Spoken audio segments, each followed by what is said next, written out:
So, the question why I chose pharma, I don't know if it's really a fair one because it wasn't really in my mind a one or the other. It wasn't academia or industry. It was really more of a question in my mind of, who was working on the problems that I was most excited about at that time. And like I said, when I was an intern in 2012, the industry was undergoing this kind of enormous transformation. Most of the pharmaceutical companies at that time were shrinking at a dramatic rate. R&D, at least, the budget of R&D was shrinking. And then all of a sudden in 2014, there's this kind of dramatic shift that occurred. And I think, I've been thinking about this a lot over the last week in preparation for this webinar, and, there isn't a consensus as to what caused this turnaround. Certainly the downturn was due to a number of factors, including the economy and the fact that the blockbuster era in the pharmaceutical industry was ending.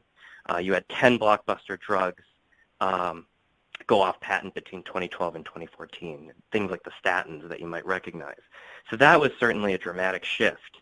But what I didn't realize was that was contemporaneous with the rise of immuno-oncology and this kind of idea of, drugging the undruggable, especially kind of this new wave of chemical biology. And that was, I think, a really, it made it a really interesting time to be doing my PhD, seeing this transformation occur around me. And, immuno-oncology, the ability to use chemistry and drugs in order to activate the immune system to go after cancer. Or in the case of, drugging the undruggable, thinking about going after transcription factors as a drug target, something that we could have never, used the small molecule to bind or even a biologic. And so going after targets that we could have never gone after before, and also modulating the immune system to go after cancer. This was not something that, I had really understood or even kind of seen when I was early in my undergrad. And that's because I think this was a transformational period in the industry. As a result, that really drove my interest toward those areas, which was being worked on both in industry and academia. What really kind of sealed it for me in industry was that Merck was one of the leaders in immuno-oncology. They produced Keytruda, which is one of the top immunotherapy drugs. That's a checkpoint blockade for PD-1. And thinking about how you could continue to make an impact and understand these sorts of modalities was really of interest to me. And I think another really important factor in my mind was, thinking back during my PhD about the papers I read that had the greatest influence on my education. And I think, in grad school every year we'd go through papers in your field, and we would assess what was the paper of the year in our field. But more broadly, if you think even outside the field, what were the papers during my PhD that made the greatest impact, that demonstrated kind of scientific excellence and real innovation? A lot of those papers came from industry, and specifically Merck in my case. That really informed my decision because I felt it was really important to be doing exciting and cutting-edge science. And one of the papers that I'm showcasing here is about a process that uses biocatalysis to produce a drug. Another one is about using small molecule catalysis to generate a drug. And another paper is about how we can understand immuno-oncology, responding populations and non-responding populations, to better pick who we should treat. And that sort of information, is very different from chemistry, obviously. And so across a broad range of scientific interests, I saw, again and again, industry was kind of leading the way in scientific innovation in some of the areas I was particularly interested in participating in. So that really guided my decision to go to Merck. And one of the remarkable differences between academia and industry, as Craig talked about, was how you have now a whole group of people that are each specialized in a very different area, rather than academia, where in my research group we were all very specialized in small molecule catalysis.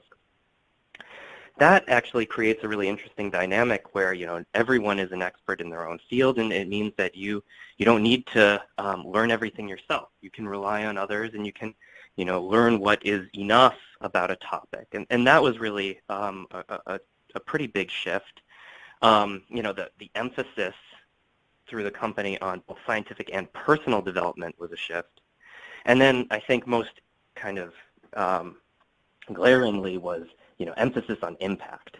And that's a really big point in industry, right? You want to be doing something that's impactful, whereas in academia, and something that I certainly missed from academia was it was all about the question, asking the right question. And if you ask the right question, it doesn't matter what the answer is because it'll be interesting, it'll be publishable, and you can talk about it and you can,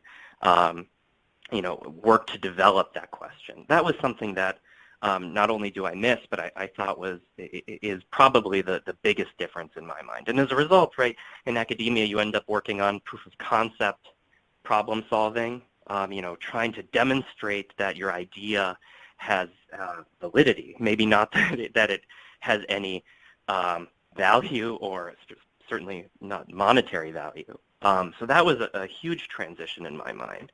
The total intellectual freedom to kind of pursue these questions. That was also a really big shift. And again, the seemingly limitless time to pursue these really interesting questions. So those are all things that I miss about academia. But on the other hand, right now in industry, the questions become more focused, and the goal of the question is much more, go, no-go based. So to take you kind of through a typical day that I now have, well, not right now, but a couple months back before the virus hit, the first thing I would do every morning, and actually still do, is read for about an hour. I think it's really important to be up to date on not only literature on your project, but also what's going on scientifically in the world. I think that's really important to scientific literacy, and also maintaining a network. Being able to talk about different people's work is really critical to maintaining that network. My lab work now has really shifted because it's no longer about, how do I get in lab and get this done? It's about, the first question is kind of, do I do this or does someone else do this, right? Am I the best person to be doing this work? Should we outsource it to a CRO? Should we send it to a different capability within our department? Am I really the best person to execute on this? And if I am, then absolutely I go into lab.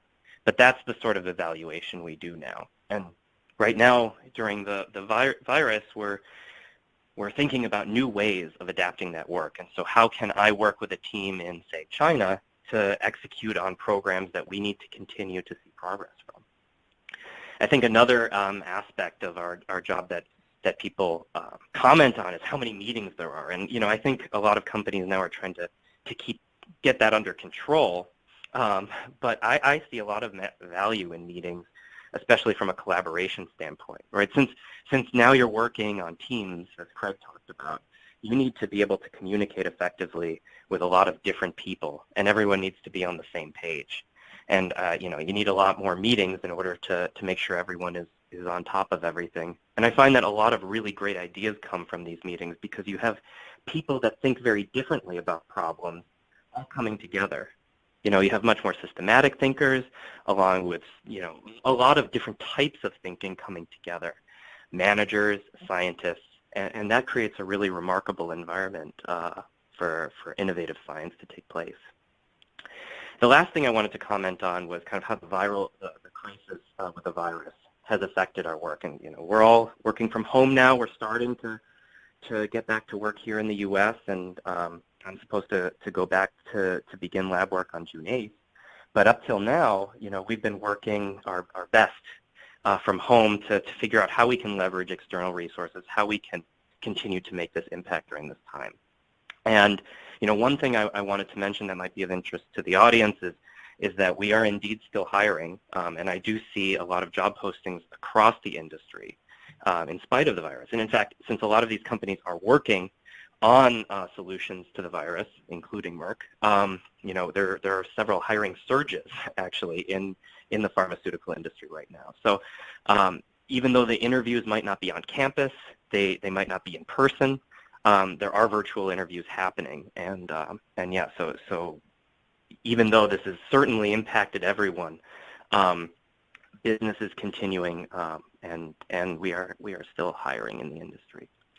So I just wanted to finish by kind of talking about how I've developed in my first year and a half in the industry, and how I think it's really important, again, that it's not seen as academia versus industry, but really developing towards what you enjoy doing.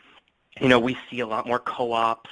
We see academic and industrial postdocs working together, joint PhDs, postdocs, and projects that are shared between academia and industry. And I think, the crisis with the virus is only going to kind of intensify these relationships as industry and academia collaborate more closely. That was certainly something that was even being talked about during my PhD. So, I think, thinking about what are the problems you're excited about, what is the work you enjoy doing, and how can you tailor your job, whether it's in academia or industry, towards that goal. And for me, one of those aspects was independent research, opportunities to find interesting problems and develop them, even if there isn't necessarily a clear business goal outside of office hours. And so, I get to stay after work or get in extra early and spend extra time to develop my own ideas.